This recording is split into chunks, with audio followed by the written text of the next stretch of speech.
प्रातः क्लास चल रहा था 20/11/1967 सोमवार को 5वें पेज की आज में बात चल रही थी। जो सन्यासी होते हैं ना, वो तो झूठ मूठ जा करके राजयोग सिखाते हैं विदेशों में, विलायत में। विलायत माने अमेरिका हो, यूरोप हो, अफ्रीका हो, ये झूठा राजयोग सिखाते हैं। तो तुम लोग को ये अखबार में डालना होता है क्या कि मनुष्य कभी भी, जिनका मन चलायमान होता है, मन चंचल होता है, स्थिर नहीं हो पाता है, वो कभी भी किसी को राजयोग नहीं सिखा सकते। क्योंकि मनुष्यों में तो सब मनुष्य आ गए, 500-700 करोड़ से दुनिया के जो भी मनुष्य एकदम सब आ गए। क्योंकि वो तो है ऊंचे ते ऊंचा भगवान। कौन? जिस पर बुद्धिमानों की बुद्धि है, उसको मन नहीं है। ज्ञानेंद्रिया हैं, ज्ञानेंद्रिया भी नहीं। कर्मेंद्रिया भी नहीं। तो बुद्धिमानों की बुद्धि है, तो वो तो उसको कहा ही जाता है भगवान। उसको ऐसा को क्यों नहीं कहा? उसको कह के दूर क्यों कर दिया? क्योंकि भविष्य में प्रत्यक्ष होने वाला है। तो भगवान के रूप में संसार जानेगा कि सारी दुनिया में वो भाग्यवान सबसे जास्ती कौन है इस मनुष्य सृष्टि पर।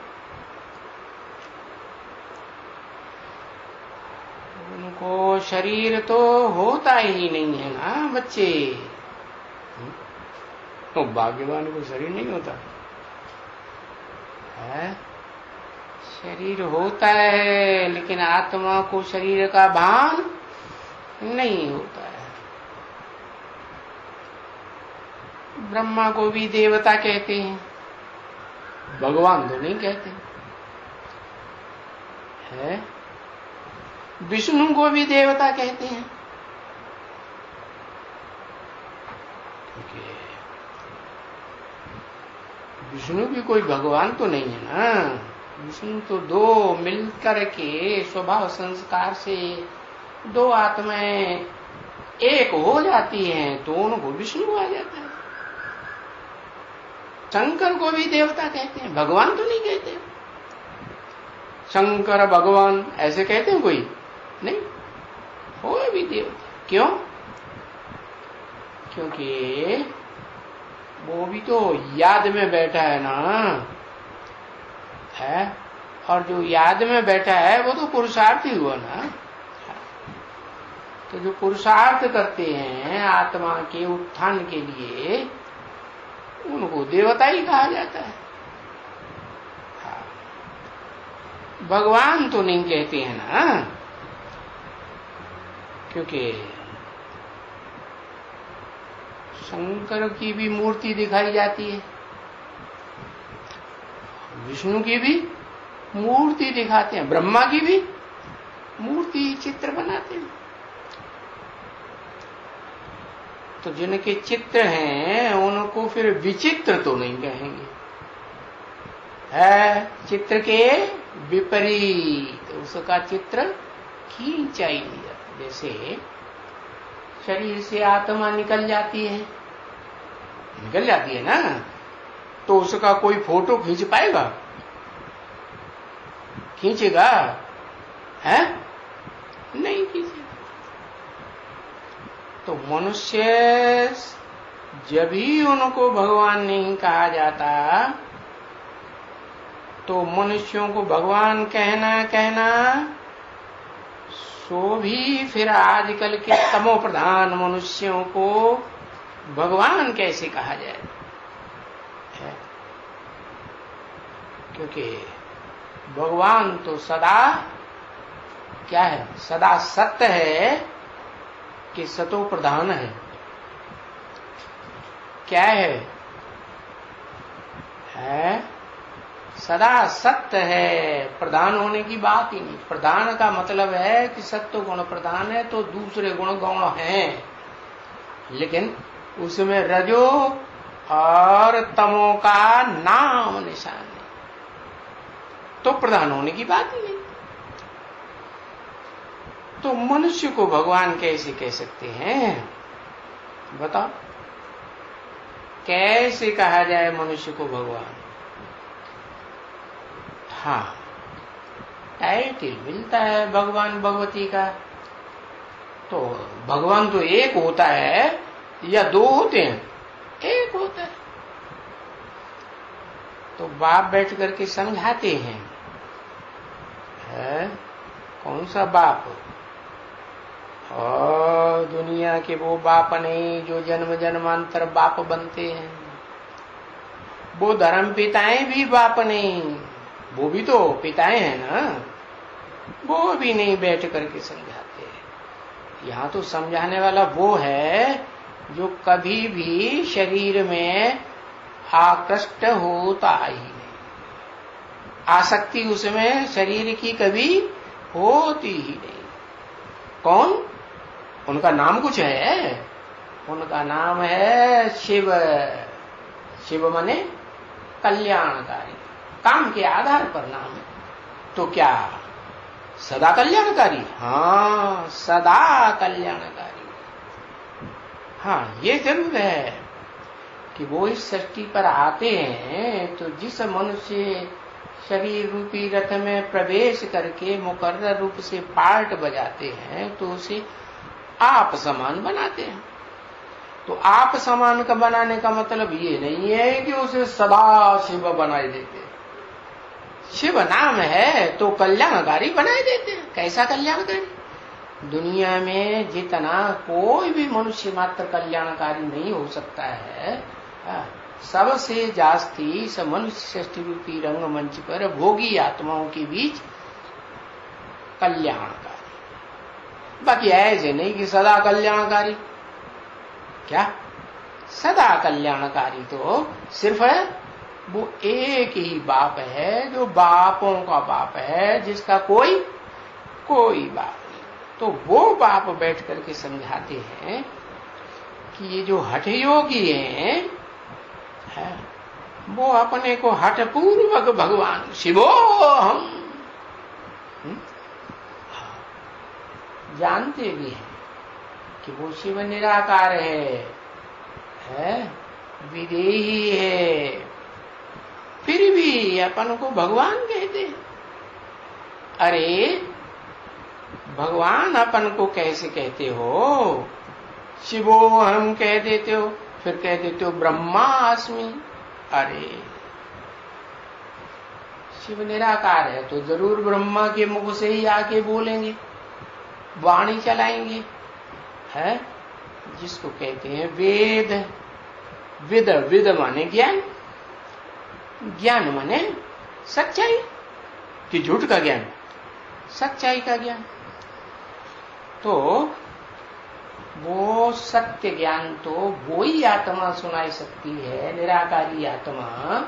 आत्माएं तो निराकार हुई होती है ना, तो वो ही निराकारी आत्मा सुनाई सकती है जो जन्म मरण के चक्र में कभी फंसती ही नहीं। क्योंकि जो भी जन्म मरण के चक्र में जो आत्माएं आती हैं वो तो है सब भूल जाती है पिछले जन्म का। कोई ऐसी आत्मा है मनुष्य सृष्टि में जो पिछले जन्म की सब बातें बताए? कोई नहीं बताता।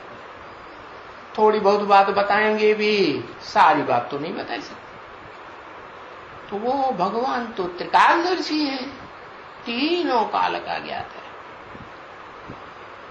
तो इन सन्यासियों को कोई पता थोड़े ही पड़ता है, पता ही नहीं पड़ता है कि हम तमो प्रधान बन गए हैं, इसलिए हम अपन को ही भगवान कहते हैं। है? वो हैं कौन? उनको क्या कहेंगे? शिवाचार्य कहेंगे कि शंकराचार्य कहेंगे? क्या कहेंगे? है? बताओ। अरे एक पक्का नाम बताओ उनका, क्या कहेंगे? अरे लिखते लिखते छोड़ दिया है। हाँ, उनको कहेंगे शिवाचार्य।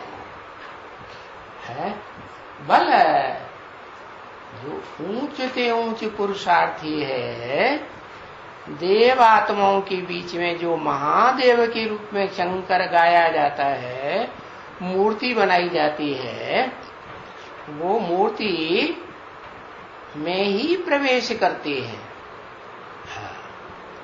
और मुकर्रर रूप से प्रवेश करते हैं, क्योंकि वो एक ही है जिसको त्रिनेत्री कहा जाता है। पुरुषों में कोई है जिसको त्रिनेत्री कहा जाए? है? हाँ, स्त्री चोलाधारियों में तो है त्रिनेत्री महाकाली, तीसरा नेत्र दिखाते हैं, लेकिन पुरुषों में तो एक ही शंकर है जिसको तीसरा नेत्र दिखाते हैं। तो वो तीसरा नेत्र कौन सा नेत्र है? शिव नेत्र कहा जाता है। ऐसे कभी कहा जाता है शंकर नेत्र? शंकर नेत्र नहीं कहा जाता, शिव नेत्र माना उसमें कौन प्रवेश करता है?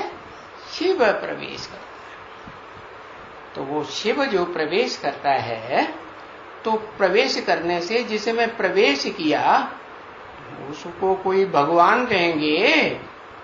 है? और अगर भगवान कहेंगे भी, क्योंकि टाइटल मिल जाता है भगवान भगवती का, तो सदा काल के लिए भगवान, या कोई काल ऐसा भी आता है जिसमें भगवान तो क्या बड़े से बड़ा क्या शैतान बन जाता है। बनता है कि नहीं? बनता है। शैतानों को बाप है कोई दुनिया में कि नहीं? है? बाबा बोलते हैं ना, मुरली में बोलते हैं, बच्चे तुम्हारा बाप आया हुआ है। तो क्या अच्छे बच्चों का ही बाप आया हुआ है? जो बुरे से बुरे बच्चे हैं, दुष्ट से दुष्ट हैं, उनका बाप नहीं आया, सबका बाप आया। तो बताया कि जो तमो प्रधान बन जाते हैं वो अपन को भगवान कहते हैं। शिवोहम ब्रह्मास्मि ऐसे कहते हैं। तमो प्रधान बन गए हैं तो कहेंगे तुच्छ बुद्धि, क्योंकि बाप समझाते हैं कि भक्ति है सो आहिस्ते आखे तुच्छ बुद्धि को ले आती है। क्या भक्ति क्या करती है? धीरे धीरे तुच्छ बुद्धि बनाए। कैसे? भगाती रहती है। भक्ति क्या करती है?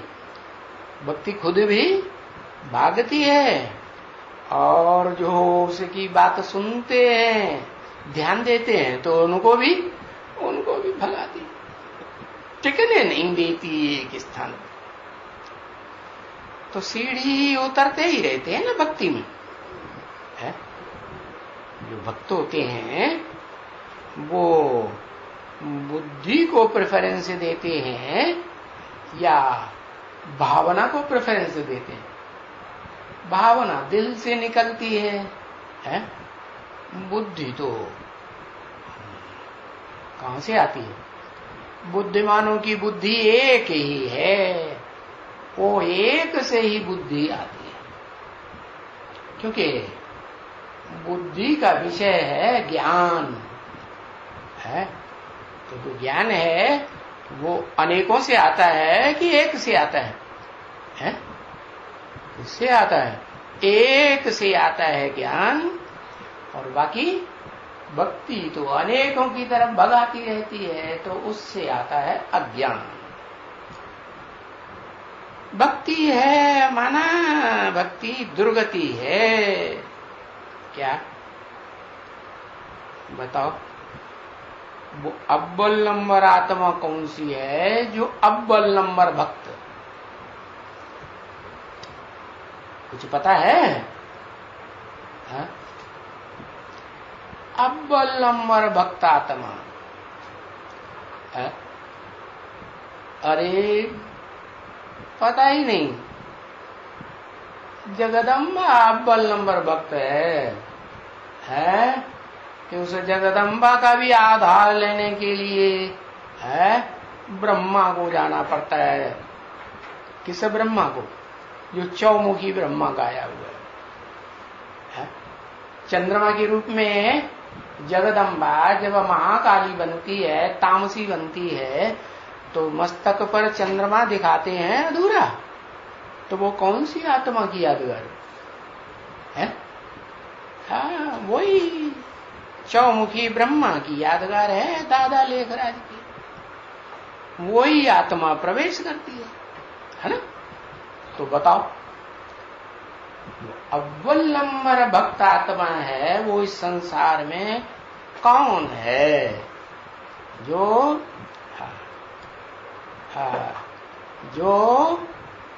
पहले ही जन्म से दुर्गति में जाने का टंटा शुरू कर देती है। दुर्गति कहेंगे नहीं, क्योंकि पता नहीं चलती है सत्युग त्रेता में दुर्गति होती है, क्योंकि बहुत धीमी गति से होती है। बाकी दृष्टि से, वृत्ति से गिरना शुरू होता है या नहीं होता है? होता है। तो पहली आत्मा कौन है? हाँ, पहली आत्मा कहेंगे जिसको अंतिम जन्म में साक्षात्कार होता है बंदाओं का, भक्ति का। भक्ति मार्गीय साक्षात्कार होता है, उनको बुद्धि का साक्षात्कार कहेंगे, भक्ति का साक्षात्कार है।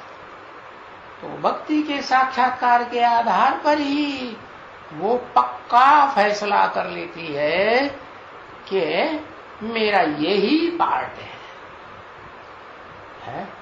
चारों युगों में मेरा ही ऊंचे ऊंची ये पार्ट है, कृष्ण का पार्ट 16 कला संपन्न। तो देखो फर्स्ट क्लास भगत हुआ ना। हाँ। तो दुर्गति ऐसा अगर कहेंगे तो सतयुग से लेकर के नीचे फिर दुर्गति ही आती है। कहां से आना शुरू होती है? त्रेता से। कि त्रेता में 2 कलाएं कम होती हैं तो वहां से दुर्गति गए? नहीं, आदि से ही दुर्गति नीचे आना शुरू हो जाती। समझा ना? परंतु नहीं कहेंगे सतयुग त्रेता में तो फिर भी पवित्र तो रहते हैं कि अपवित्र होते हैं?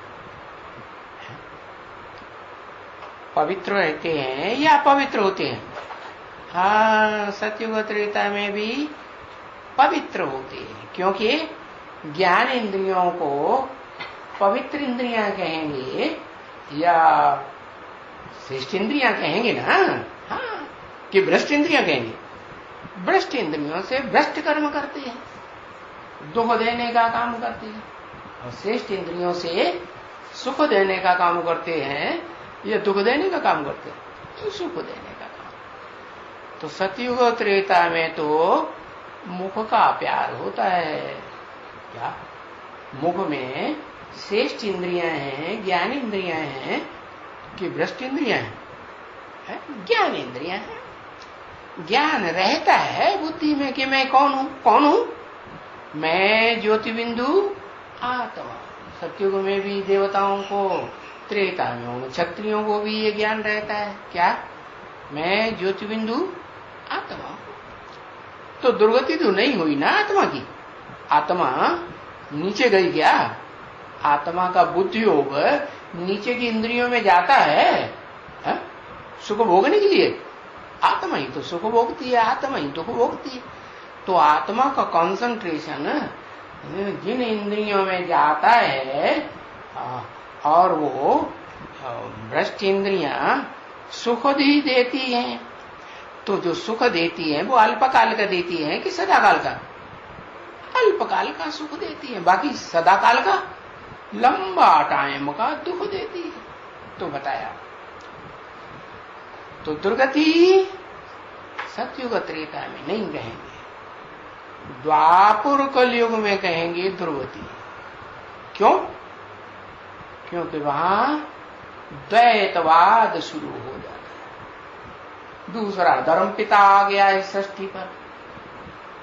पहले तो एक ही धर्म पिता का धर्म चलता था, सतयुग त्रेता में एक ही धर्म पिता ने धर्म स्थापन किया, वही धर्म चलता था ना, देवता धर्म, हाँ, सनातन धर्म। बाकी द्वापर युग से कहते हैं सनातन धर्म, लेकिन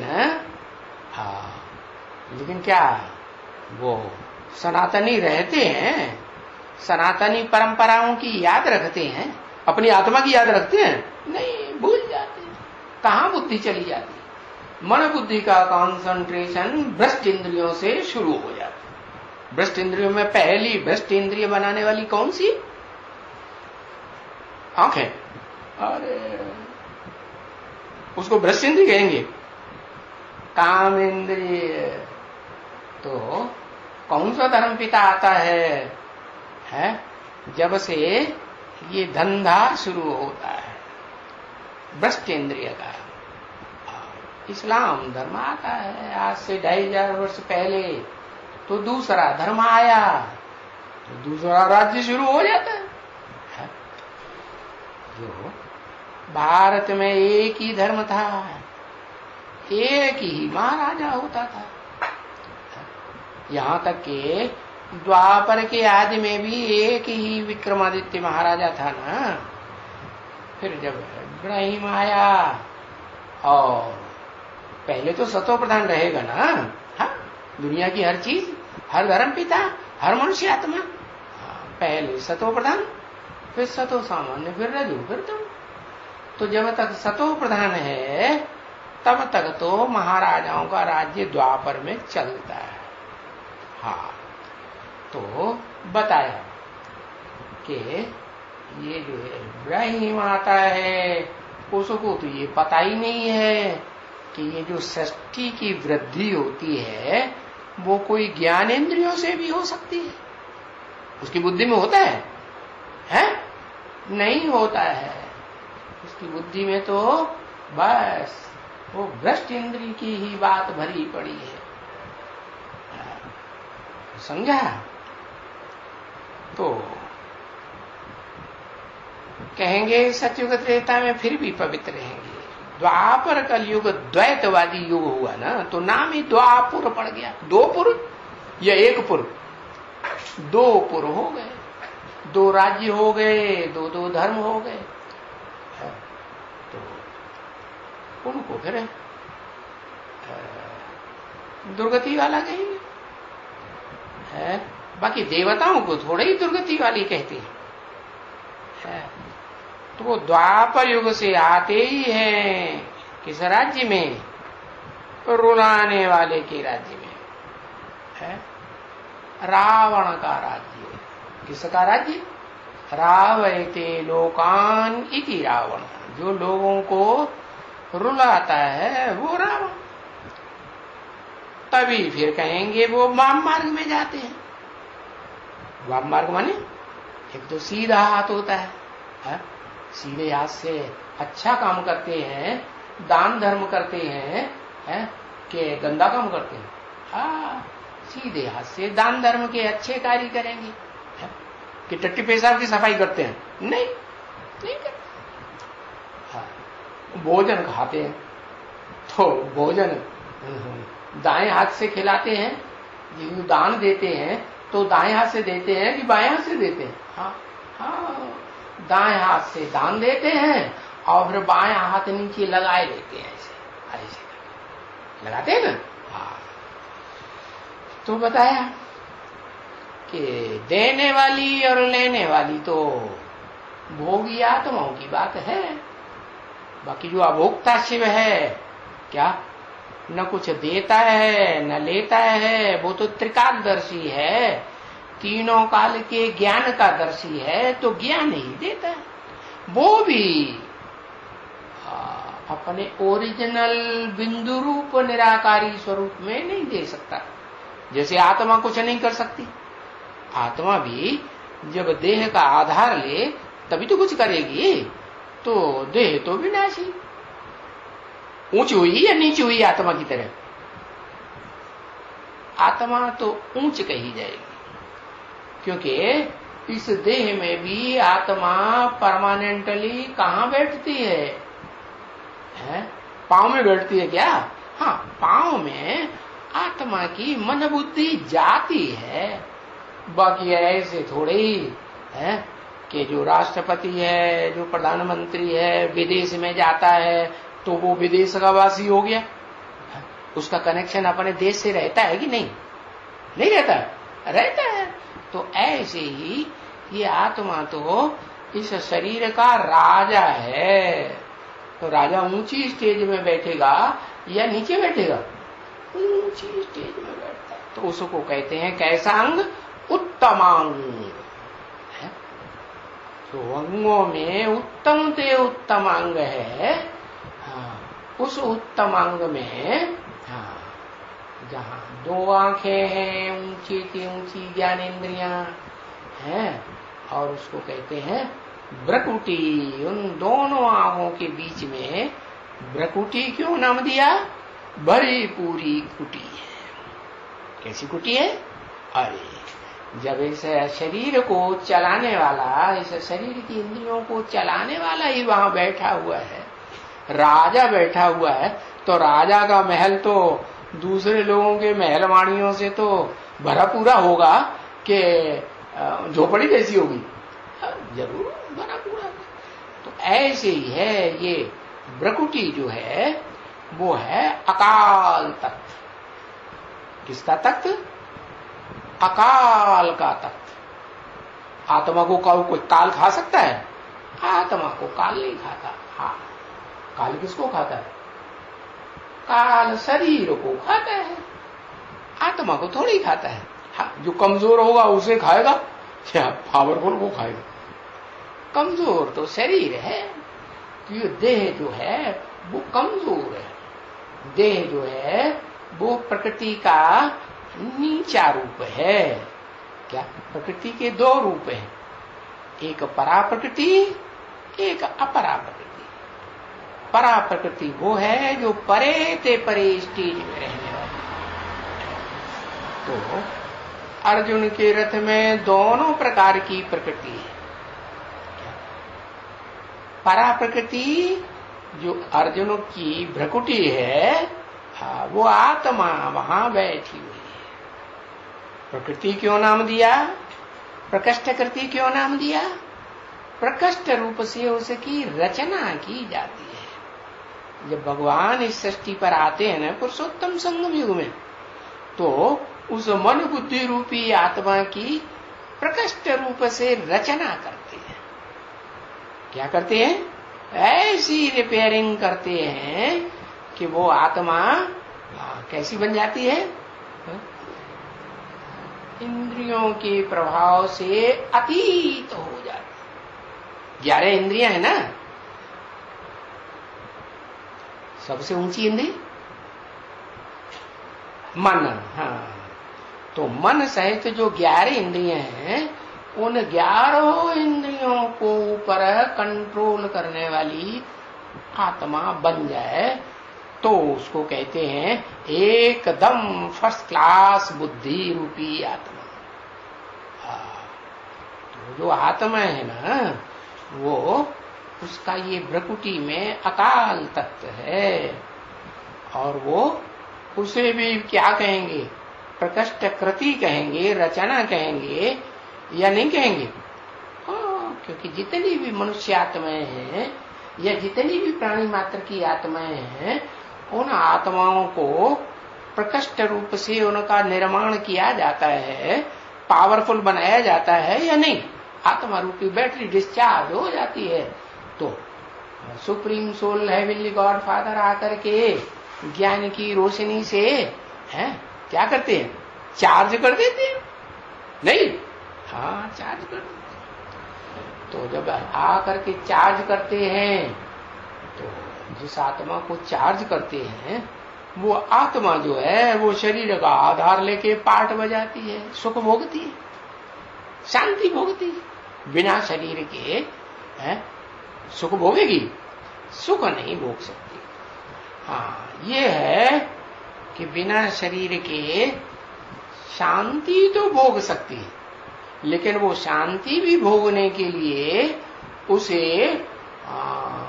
या तो ब्रह्मलोक में जाना पड़े या परम ब्रह्मलोक में जाना पड़े। क्या तो ब्रह्मा का लोक है या परम ब्रह्म लोक है, वो भी तो क्या है?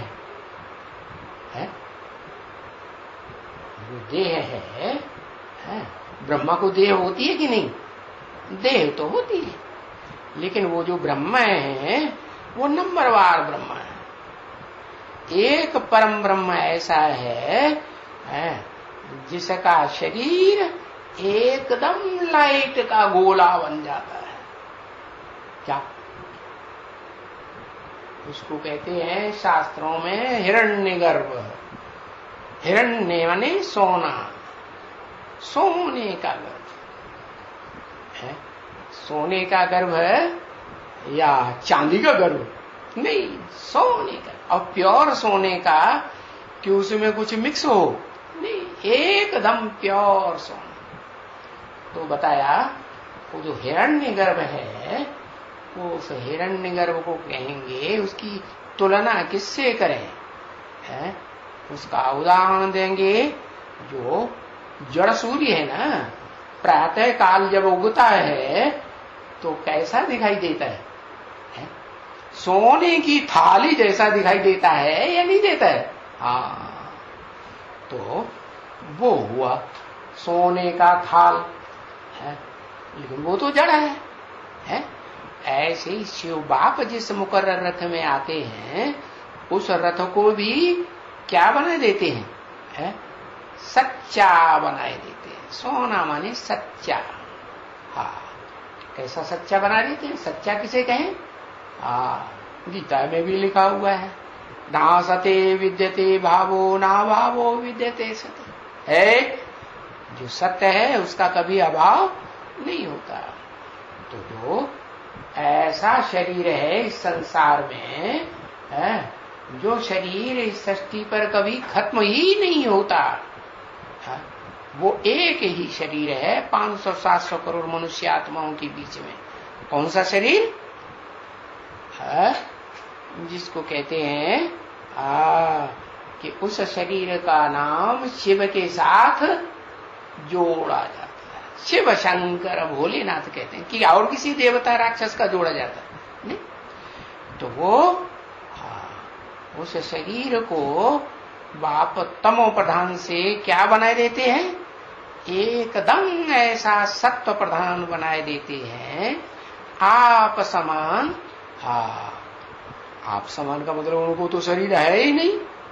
तो शरीर जिसको है उसको एकदम सच्चा सोने जैसा शरीर, जिसमें दूसरे प्रकार का मेटल का नाम निशान जैसे होता है ना। कहते हैं सतयुग में भी खाद पड़ती है कि नहीं दूसरी आत्माओं में? सतयुग में भी जन्म बाई जन्म दूसरी पीढ़ियां होती हैं। First Narayan, second Narayan, third Narayan. तो नारायणों के राज्य चलते हैं, तो उसमें उनकी जो प्रजा आती है वो सतयुग में ऊपर से परमधाम से आती है या नीचे ही वाली होती है? परमधाम से आती है।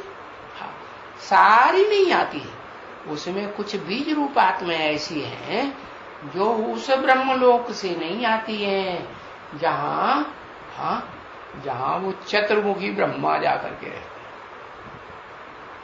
क्या आती है वहां से?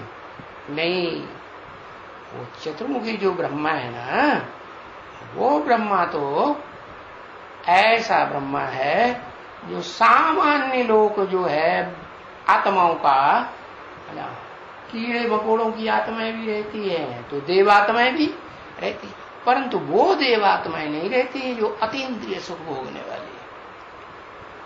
जो सिर्फ अतीन्द्रिय सुख भोगने वाली हैं और सबसे जास्ती अतीन्द्रिय सुख भोगने वाली हैं, वो आत्माएं भी, क्योंकि सबके माई बाप है ना, तो जो माई बाप है तो माई बाप को तो फिर बच्चों के मोह में आना होता है या नहीं आना। और वो भारतवासी हैं कि विदेशी है, ज्यादातर वो मन बुद्धि रूपी आत्माएं कहाँ वास करती है, उनका दिल और दिमाग किस में वास करता है, किसी में वास करता है या नहीं करता है। कहेंगे भारत में वास करता है, प्रजापिता में वास करता है, जिसे प्रजापति कह दिया, विश्वनाथ कह दिया, विश्वपति कह दिया, जगन्नाथ कह दिया, उसमें वास करता है। तो वो आत्माएं उस भारत की वासी होने के कारण, भारत की वासी भी कैसी है, पूरे ऑलराउंड वासी हैं, या कोई जन्म में वासी नहीं, ऑलराउंड वासी। तो वो आत्माएं ऊंचते ऊंच हुई, बीज रूप आत्माएं हैं। बाप, बीज माने बाप, तो जिस बीज को बाप कहा जाता है, बाप समान आत्माएं हैं, वो आत्माओं का धाम भी फिर ऊंचते ऊंच परम ब्रह्मलोक कहा जाता है। उस परम ब्रह्मलोक में वो बीज रूप आत्माएं रहती। कौन सी बीज रूप आत्माएं? जो कितनी है संख्या में है? अरे संख्या का भी पता नहीं, इतनी देर कहते हैं 2.25 लाख, फिर लिख देते हैं 4.5 लाख। अरे एक बात नहीं बताते।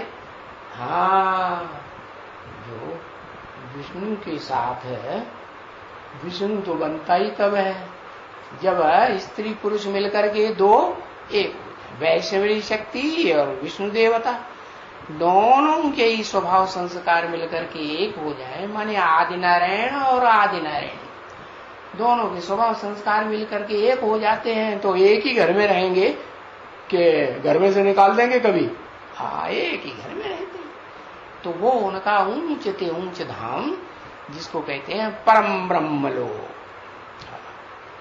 तो वहां परम ब्रह्मलोक में जाते हैं, तो फिर वो आत्माएं जब सतयुग में, भोगी आत्माएं है ना, देह के द्वारा ही सुख भोगेंगी ना, है? नहीं, तो देह के द्वारा सुख भोगती है।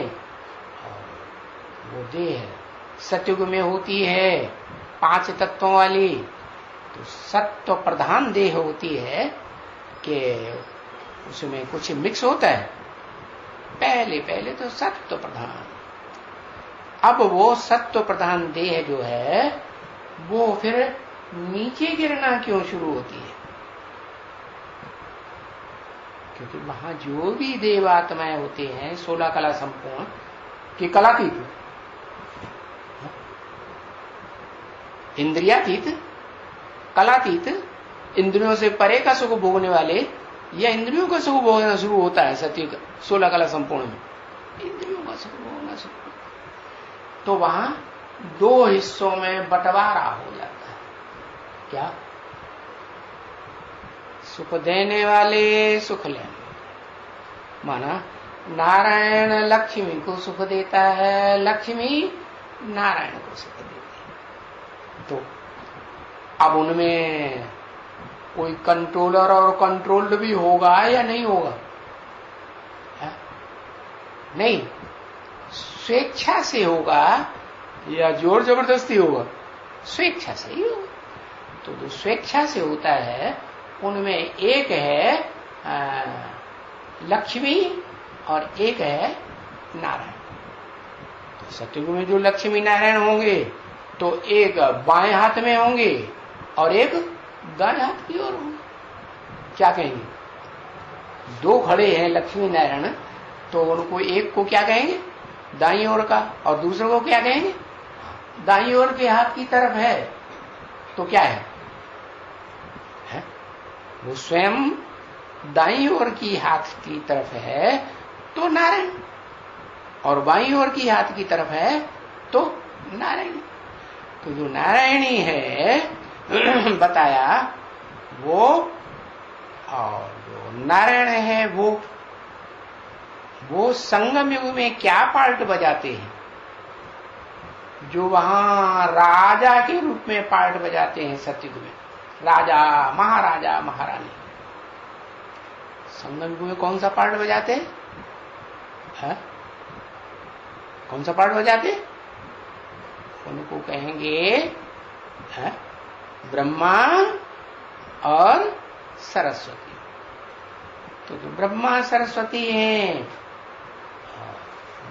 राइटियस और लेफ्टिस्ट हैं या नहीं? कौन किसको फॉलो करता है? कहेंगे सरस्वती ब्रह्मा को फॉलो करती है। तो ऐसे ही वहां सतयुग में भी क्या होता है? जो लक्ष्मी 16 कला संपूर्ण है वो 16 कला संपूर्ण नारायण को फॉलो करती है। तो बताया एक है राइटियस, एक है लेफ्टिस्ट।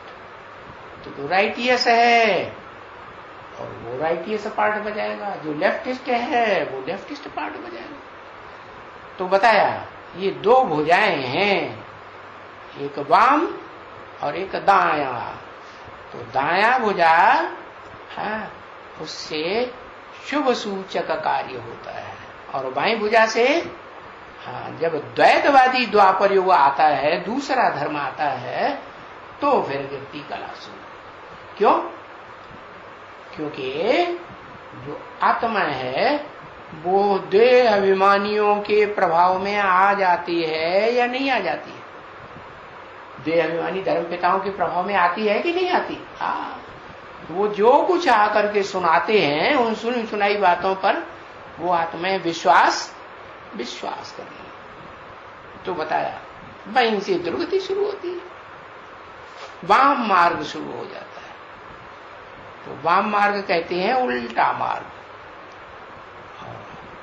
देवताओं को कहते हैं वाम मार्ग नहीं है, दाया अर्थात श्रेष्ठ मार्ग। तो वहां तो पवित्र रहते हैं, और वाम मार्ग में जाते हैं तो गंदा काम गंदी इंद्रियों से, भ्रष्ट इंद्रियों से करते हैं। तो उतरने की बात कही। तो बताओ उतरने की बात कैसे होती है? 84 जन्म कैसे लिए जाते हैं? उतरते उतरते लिए जाते हैं कि चढ़ना होता है या रुके रहते हैं? उतरना होता है कि नहीं 84 जन्म में? उतरना होता है। तो यूं तो समझते हो ना कि सतयुग से बस पहला जो लक्ष्मी नारायण अगर हुआ 16 कला संपूर्ण, तो भी अगर उनको कहेंगे तो 84 जन्म और 5000 वर्ष पूरे कहेंगे। पूरे 5000 वर्ष तो है कोई भी नहीं है। 5000 वर्ष से पीछे 4090 भी होगा, 4900 भी तो होगा ना, 4000 कोई का 850 वर्ष भी होगा। दूसरे जो नारायण उनकी प्रजा निकलेगी, उतरेगी आत्मलोक से, तो कम होगा कि नहीं? कम होगा, क्योंकि 150 वर्ष आयु तो वहां होती ही है, एवरेज आयु। एवरेज का मतलब कोई की ज्यादा भी हो सकती है और कोई की कम भी हो सकती है। ज्यादा कम क्यों? अरे पुरुषोत्तम संगम युगी शूटिंग काल में जैसा जैसा जिसने योग लगाया वैसी उसकी आयु हो जाती है। योग से आयु बढ़ती है ना। तो कोई की 150 वर्ष से ज्यादा भी हो जाएगी और कोई भी 150 से नीचे भी हो जाएगी। तो बस ये एवरेज आयु होती है। तो भी तो हम 5000 वर्ष तो नहीं कहेंगे, कोई की कहेंगे है? नहीं कहेंगे। सतयुग के जितने भी देवी देवताएं 16 कला संपूर्ण होते हैं, उनमें किसी के 5000 वर्ष कहेंगे है? 5000 वर्ष पूरा किसको कहेंगे? अगर कहेंगे पूरा 5000 वर्ष, तो बताओ किसको कहेंगे? अरे हिसाब करेंगे या नहीं करेंगे? सेकंड मिनट का भी हिसाब करेंगे या नहीं करेंगे? करेंगे। तो श्री कृष्ण को कहेंगे क्या? क्योंकि ये है पहला पहला महाराज कुमार, एकदम नंबर 1। कौन सा? कौन सा एकदम नंबर 1? कौन सा है? है कौन सा? संगम युगी कृष्ण बनता है, और संगम युगी कृष्ण से संगम युगी विश्व का नाथ बनता है। विश्वनाथ कहो है, जगन्नाथ कहो है, ऐसे कहते हैं ना। तो उस श्री कृष्ण को कहेंगे एकदम नंबर 1। बस जन्म लिया प्रत्यक्षता रूपी जन्म। बच्चा का जन्म कब होता है? जब प्रत्यक्ष होता है, बाहर आता है, तब ही जन्म कहा जाता है। कि अंदर रहे पेट में तो जन्म कहेंगे है? तब तो गुप्त है। तो ये प्रत्यक्षता रूपी जन्म लिया। हाँ, और 5000 वर्ष पिछले कल्प का पूरा हुआ। तो उस समय से गिनेंगे संवत 111। कब से गिनेंगे? उस 16 कला संपूर्ण सतयुग से गिनेंगे कि कलातीत युग से गिनेंगे? कब से गिनेंगे? अरे लिखो, कलातीत युग से गिनेंगे। अतीन्द्रिय सुख जहां से शुरू होता है। अतीन्द्रिय सुख ऐसे नहीं आज शुरू हो गया और कल अवस्था खराब हो गई और रोना धोना शुरू कर दिया। नहीं, अतीन्द्रिय सुख एक बार शुरू हो गया तो बस 2500 वर्ष तक पूरा चलेगा या नहीं चलेगा? चलेगा। तो उस समय से गिनेंगे। पीछे तो बस वो बरस पे बरस कमती होता जाएगा है। क्या कमती हो जाएगा? जो भी आत्माएं आएंगी आत्मलोक से है, उनकी ये जो कम कहेंगे या बराबर कहेंगे पहले नंबर के मुकाबले, विश्व पिता के मुकाबले। हाँ, छोटा कम होता जाएगा।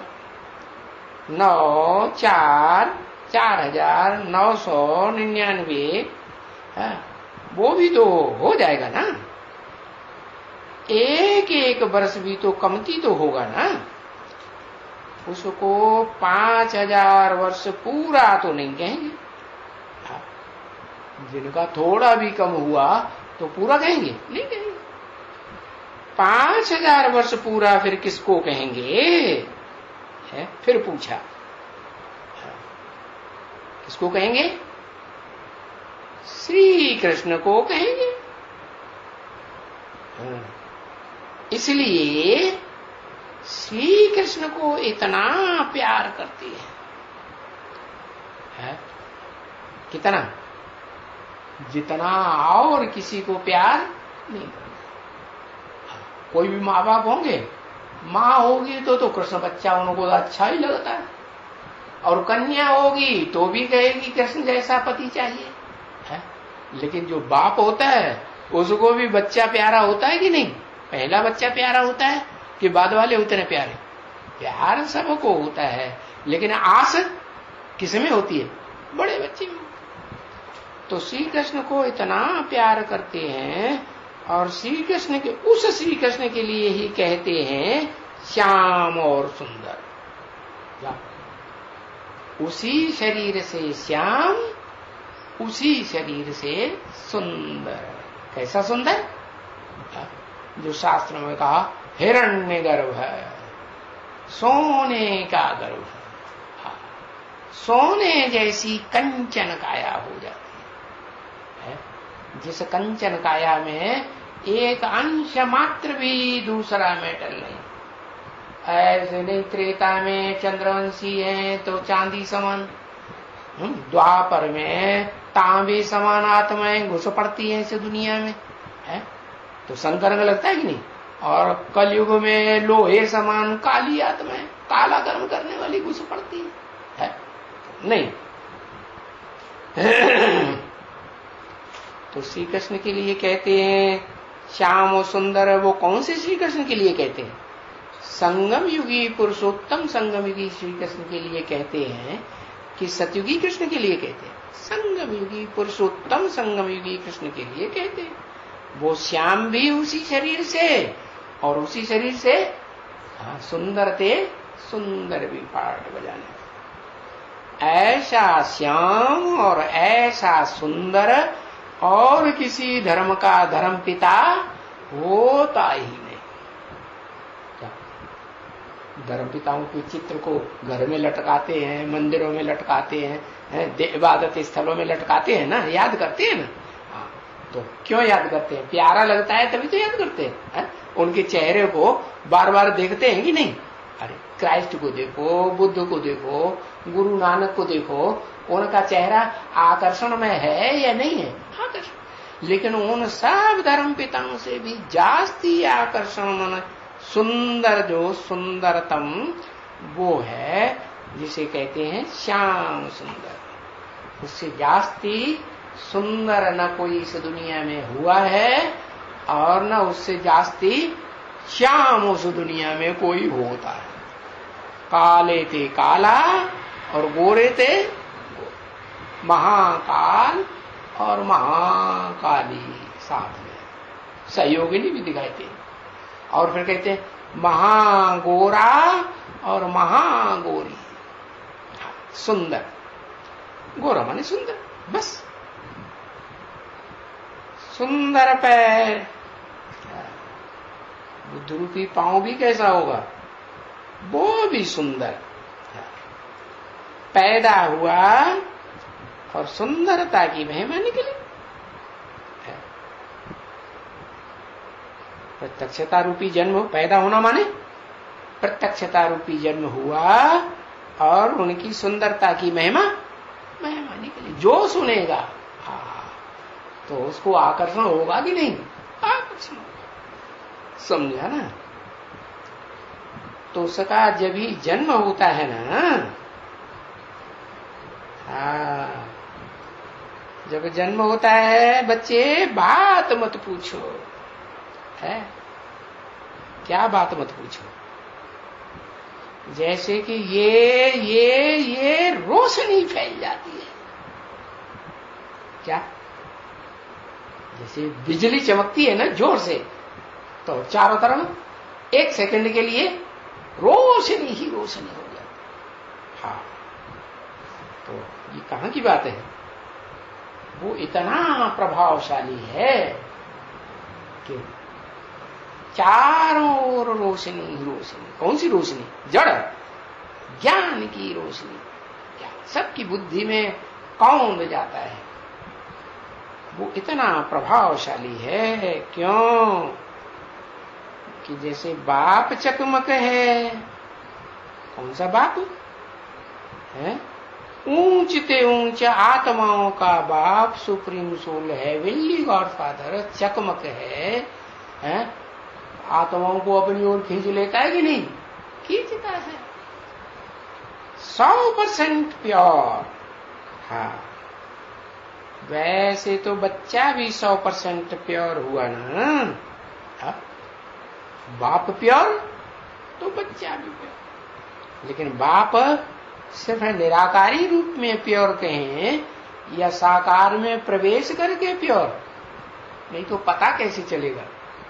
पता तो तभी ही चलेगा जब साकार में प्रवेश करके कुछ ऐसा पार्ट बजा के दिखावे जो पार्ट और कोई कर्मेंद्रियों से बजा ही नहीं सकता सदा काल का।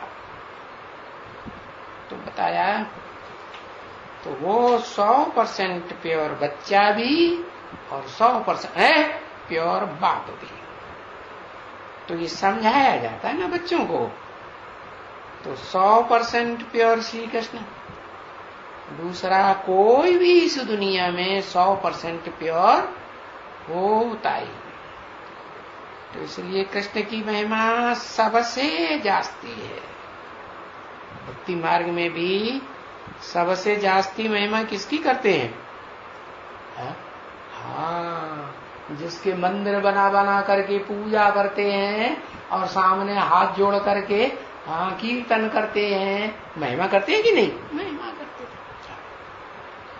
के मंदिर में कृष्ण का बड़ा रूप रखते हैं? बड़ा रूप रखते हैं क्या? बड़ा रूप नहीं रखते। मंदिर में पूजा करेंगे, कीर्तन करेंगे, महिमा करेंगे तो छोटा रूप रखते।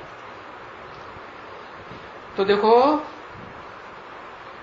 कृष्ण को कितना झुलाते हैं। झूले में क्या होता है? झूले में क्या खास बात होती है? अभी अभी एकदम ऊपर, अभी अभी एकदम नीचे, अभी अभी एकदम फिर ऊपर, दाईं ओर ऊपर अच्छे रूप में, और फिर एकदम नीचे, और फिर बाईं ओर ऊपर, एकदम ऊपर, बामांग की ओर। बामांग में तो काला कर्म करने वाला होगा ना। हाँ, तो ऊंचे से ऊंचा अच्छे कार्यों में भी और नीचे से नीच बुरे कार्यों में भी दिखाते हैं। बहुत ऊंची स्टेज में झुलाते हैं। राधे को क्यों नहीं झुलाते? राधे थोड़े ही ऊंच नीचे जाती है। राधे तो कहा ही उसको जाता है। क्या किसको कहा जाता है?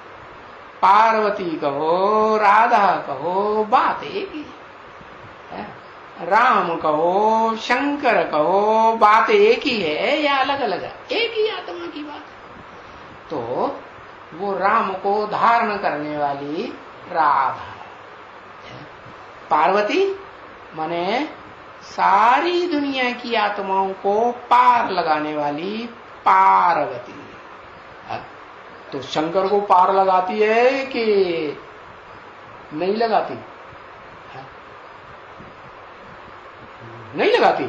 अच्छा, हाँ, वो जब तक फील्ड में ना आए तो शंकर जी महाराज भी पार नहीं लगा सकते। हाँ, ये जरूर है कि वो भी फील्ड में तब आती है जब शंकर के जो पार्ट है ना, प्रैक्टिकल पार्ट मूर्ति का, शरीर का, उस शरीर के द्वारा जो सुनाया हुआ ज्ञान है, उस ज्ञान का जब तक वो राधा नहीं सुनेगी, नहीं समझेगी, तब तक फील्ड में नहीं आ सकती। तो अरस परस है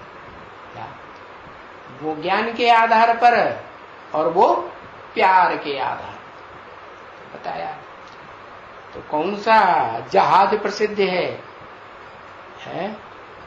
हाँ, कहते हैं शंकर चाप जहाज जेहि चढ़ी उतरे पार नर, बूढ़ सकल संसार।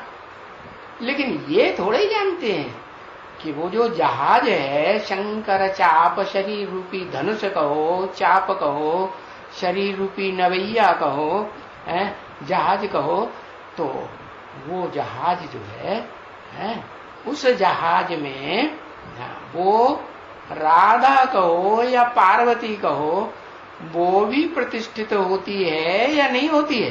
हाँ, वो भी प्रतिष्ठित होती है। लेकिन ज्ञान के झूले में राधा को नहीं झुलाते हैं। झुलाते हैं?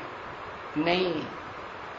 ज्ञान कभी बहुत ऊंची स्टेज में और कभी एकदम माया नीची स्टेज में ले जाती है। नीची स्टेज में ले जाकर के फिर वाम मार्ग में भी ढकेल देती है। नहीं, हाँ, कैसे होता है? तो वो किसका गायन है? वो संगमयुगी, पुरुषोत्तम संगमयुगी कृष्ण का गायन है। क्या? ऊंचे थे ऊंचा पार्ट और नीचे थे नीचे पार्ट, सुंदर से सुंदर पार्ट एक ही शरीर के द्वारा, और खराब से खराब पार्ट एक ही शरीर के द्वारा। तो झूलते हैं और फिर वो दूसरों को झुलाते भी हैं। क्या ज्ञान के झूले में खुद झूलते हैं कि दूसरों को भी झुलाते हैं? दूसरों को भी झुलाते हैं। माया फिर क्या करती है? जिनको झुलाते हैं माया उनको भी नीचे ले जाती है, नहीं ले जाती?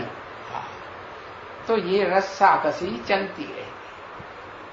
कभी राम अपने तरफ खींच लेता और कभी ज्ञान की रस्सी को अज्ञान की ओर बाईं ओर माया खींच ले जाती, माया रावण। तो पींग में झुलाते हैं तो पूरा एकदम। और अभी ये बात तो किसी को मालूम ही नहीं है ना बच्ची, क्या कि कृष्ण को क्यों झुलाते हैं, राधा को क्यों नहीं झुलाते? क्यों नहीं झुलाते? क्योंकि सुप्रीम सोल बाप जब आते हैं ना तो मुकर्रर रथ में पुरुष चोले में प्रवेश करते हैं या स्त्री चोले में मुकर्रर रूप से प्रवेश करते हैं? किस में प्रवेश करते हैं? पुरुष चोले में प्रवेश। अरे पुरुष है प्रवेश करने वाला या स्त्री है? आत्मा को क्या कहेंगे?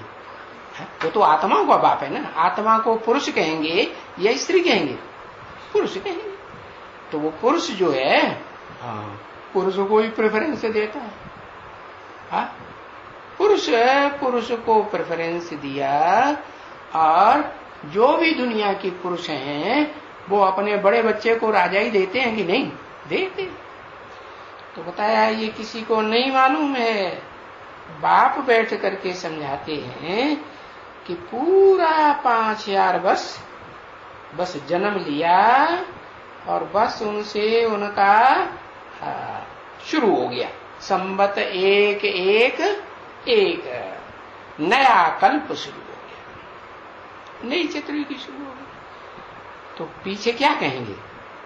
पीछे तो दिन ही हुआ ना है? दिन कहेंगे कि रात कहेंगे?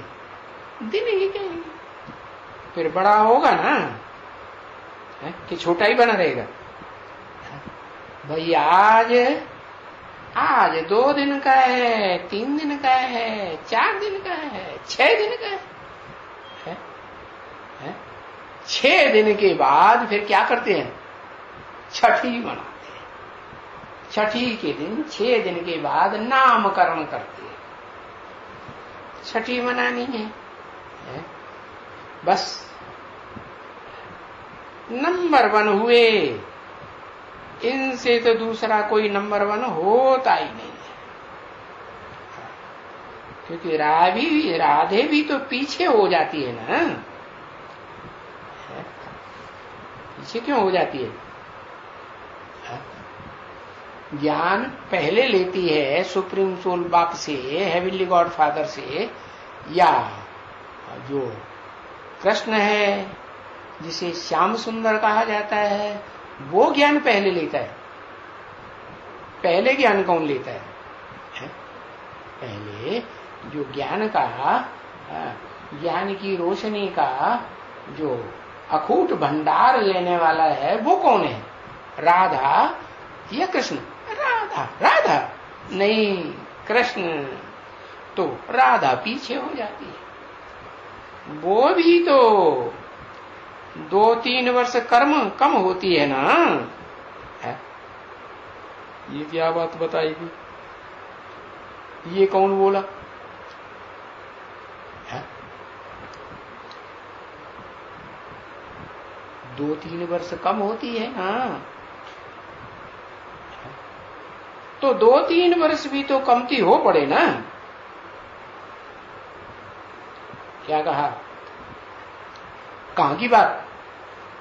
सतयुग की बात या संगम युग की बात?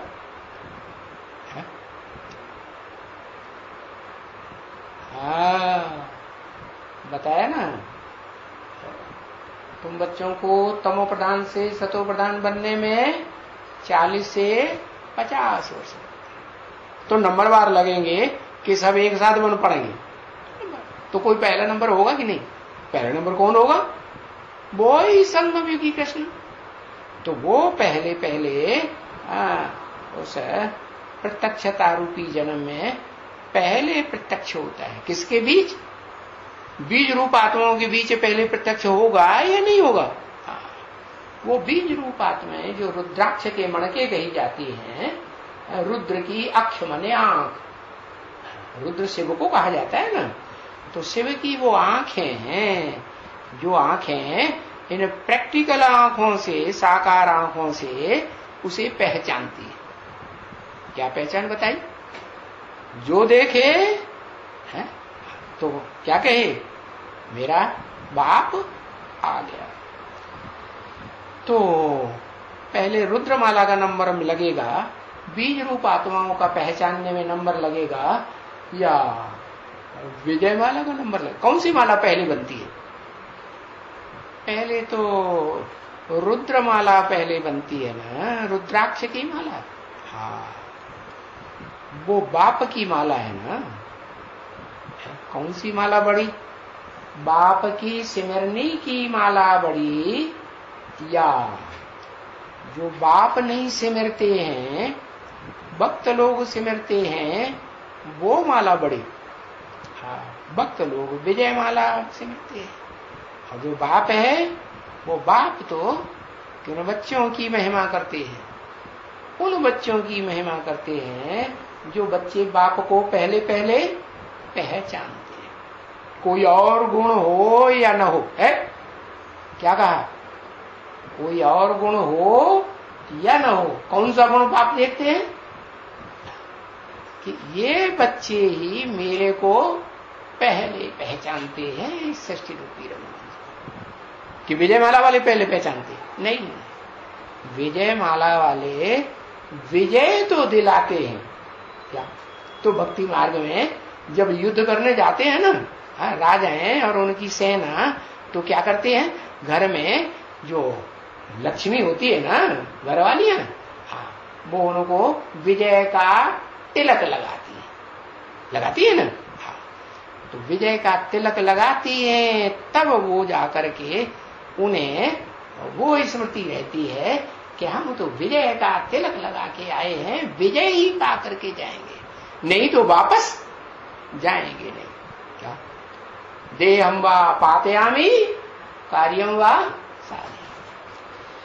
तो बताया कि वो जो राधा है वो विजय का तिलक तो देती है, वो पार्वती है, पार लगाने वाली, पार तो लगाती है, लेकिन ज्ञान पहले नहीं लेती है। ज्ञान पहले कौन लेता है?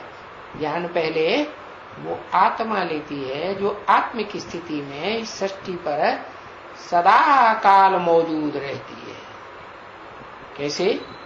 आत्मिक रूप से तो सभी आत्माएं सदा काल मौजूद रहती है, लेकिन वो एक आत्मा ऐसी है जो देह से भी इस सृष्टि पर मौजूद रहती है या नहीं? मौजूद रहती है। तो राधा को 2-3 वर्ष टाइम लग जाता है, बताया ना, 40 से 50 वर्ष।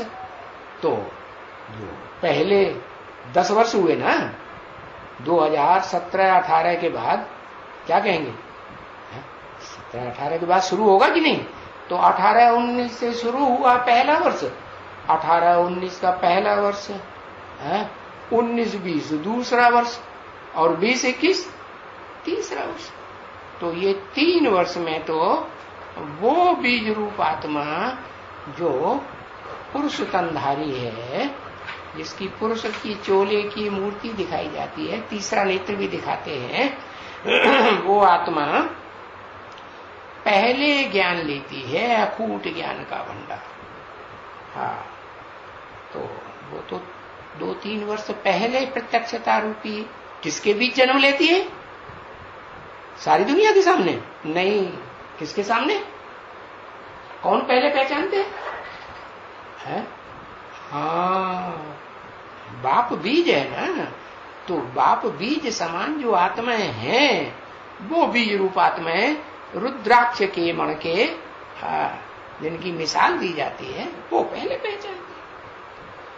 तो 2-3 वर्ष में उन आत्माओं को पहचान होने लगती है, तब बाद में 2-3 वर्ष के बाद वो राधा का नंबर पहचानने का, विजय माला की जो हेड है उसको पहचानने का नंबर लगता है। तो वो एकदम अभी ये बात भी तो समझने की है ना, क्या कि एकदम प्रत्यक्ष हो जाएगी क्या राधा कृष्ण के साथ? नहीं, वो भी तो 2-3 साल के बाद ही प्रत्यक्षता रूपी जन्म। बाकी सतयुग की बात नहीं है। सतयुग में तो जो भी बच्चे पैदा होंगे वो युगल रूप में पैदा होंगे और एक साथ ही पैदा होंगे, या 2-3 साल के बाद पैदा होगा? नहीं। हाँ, ये है बच्चे का जन्म पहले और बच्ची का जन्म बाद में। 2-4 सेकंड का अंतर हो सकता है। तो बताया ये संगम युग की सारी बातें हैं भक्ति मार्ग में। तो बात समझने की है कि 5000 वर्ष पूरा एक्यूरेट, ये इसलिए उनकी महिमा है बहुत, इसलिए कि उनका प्रत्यक्षता रूपी जन्म पहले होता है। किनका?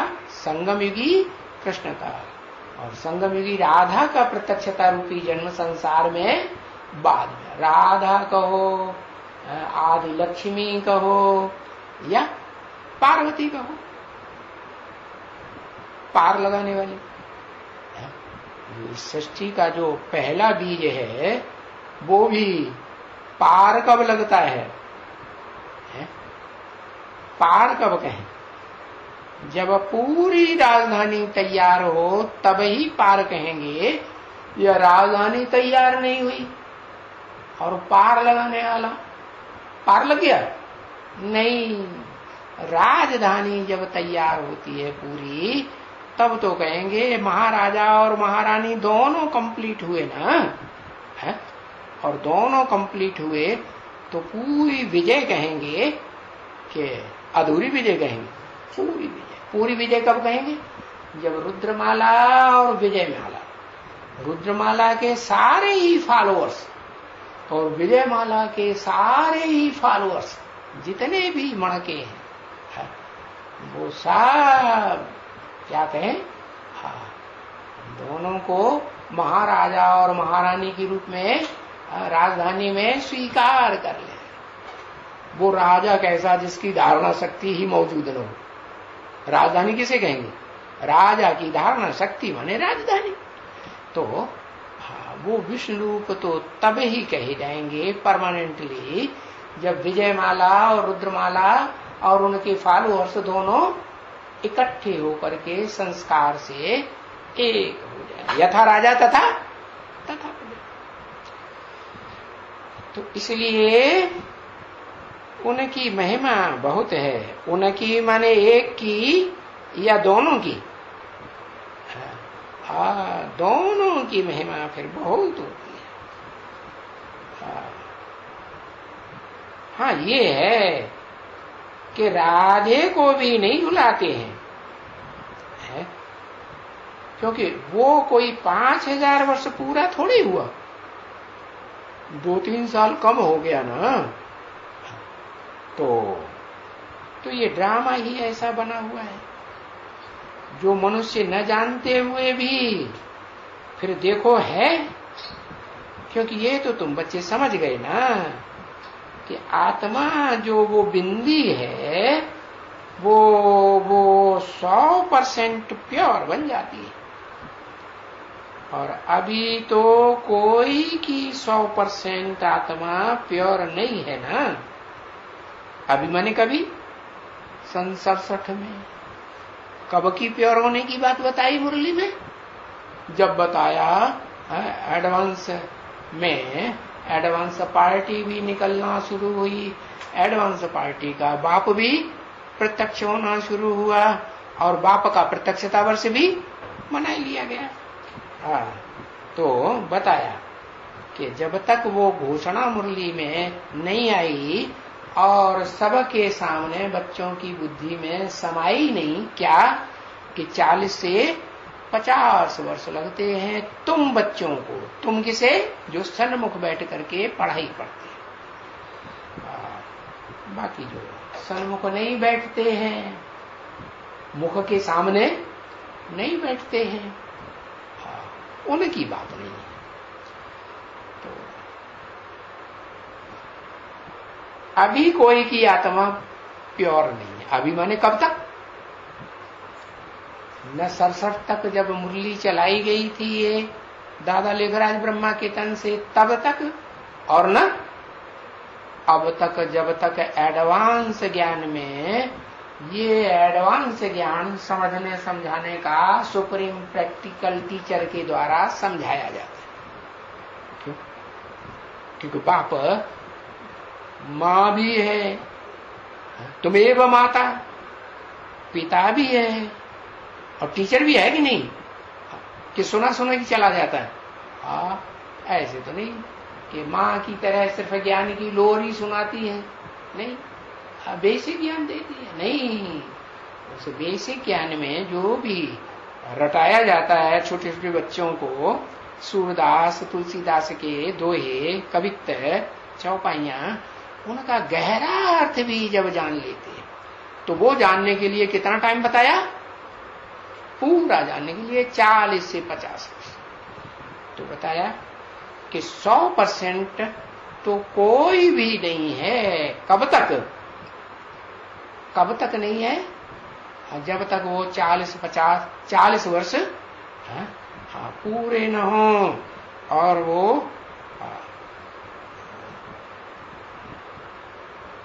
अभी तो सब बच्चे पतित ही कहेंगे ना, है? कोई को पावन कहेंगे नहीं। तो पतित और पावन का फर्क देखो कितना है? पतित और पावन। अभी तो गाया जाता है ना, श्याम मन पतित, सुंदर मन पावन। तो फर्क हुआ ना? हाँ, बहुत फर्क है। अभी इनका अर्थ चाहिए ना, पतित और पावन का। श्याम है तो पतित, सुंदर है तो पावन, और टाइम भी उसमें है कि नहीं? टाइम भी लगा हुआ है। सुंदर माना ही सुंदर, ऐसे थोड़े ही कहेंगे कि सुंदर नहीं। सुंदर है तो सभी को सुंदर देखने में आएगा, या कोई को सुंदर और कोई को बौड़ा देखने में आएगा? नहीं। तो अरे ऐसे तो दुनिया में जितने भी बच्चे पैदा होते हैं, सूर्य का भी बच्चा पैदा होगा तो सुंदर दिखाई देता है कि नहीं? है? सुंदर नहीं होता है? सुंदर होता है। कुतरिया का भी होगा तो भी सुंदर। तो बच्चे तो सुंदर ही, और फिर मनुष्य का बच्चा तो फिर बात ही क्या। और फिर देव आत्मा है, सारी दुनिया को देने वाला देवता, वो प्रत्यक्ष हो, और बड़े थे बड़ा देवता क्या? महादेव, और उसके साथ महादेवी, बड़े थे बड़ी देवी। तो फिर तो उस बच्चे का तो, बच्ची का तो कहना ही क्या। तो कहते हैं, भला राधे के लिए क्यों नहीं कहते हैं? क्या श्याम सुंदरी क्यों नहीं कहते? क्योंकि वो तो गंदा काम कभी करती ही नहीं, व्यभिचारिणी कभी बनती ही नहीं। तो राधे के लिए नहीं कहते कि वो श्याम सुंदरी है, सिर्फ कृष्ण के लिए कहते हैं। क्या? श्याम और सुंदर। तो ये प्रश्न तो उठता है ना, क्या कि भाई राधे को क्यों नहीं कहते हैं, कृष्ण को ही क्यों कहते हैं? पता चला क्यों कहते हैं? क्योंकि जो अखूट ज्ञान का भंडारी शिव है, उसका ज्ञान, जो असली भगवान है, उसका ज्ञान पहले पहले कौन लेता है? वो ज्ञान का अखूट भंडार, अखूट वर्षा, जो ऊंच से ऊंच वर्षा है, वो कौन लेता है? पहले कृष्ण लेता है। इसलिए उसको कहते हैं सुंदर पहले बनता है? और पहले तो श्याम था ना, तो श्याम से सुंदर बनता है। बाकी ऐसे नहीं कि राधे को कहेंगे श्याम से सुंदरी, नहीं, वो तो कभी काला कर्म करती ही नहीं। काला कर्म किया होता है, छुप के किया जाता है कि मैदान में किया जाता है। अब कोई स्त्री व्यभिचारिणी बनेगी तो अपने पति से छुप के करेगी या मैदान में करेगी? नहीं, छुप के कार्य किया जाता है, चोरों की तरह। तो वो तो गंदा काम हुआ। तो ये प्रश्न उठता है कि राधा को क्यों नहीं कहते? क्योंकि राधा तो पतित काम करती है। तो बाप बैठ करके समझाते हैं फर्क, कितना थोड़ा फर्क है। थोड़ा है, थोड़ा फर्क है। हाँ, ओम शांति।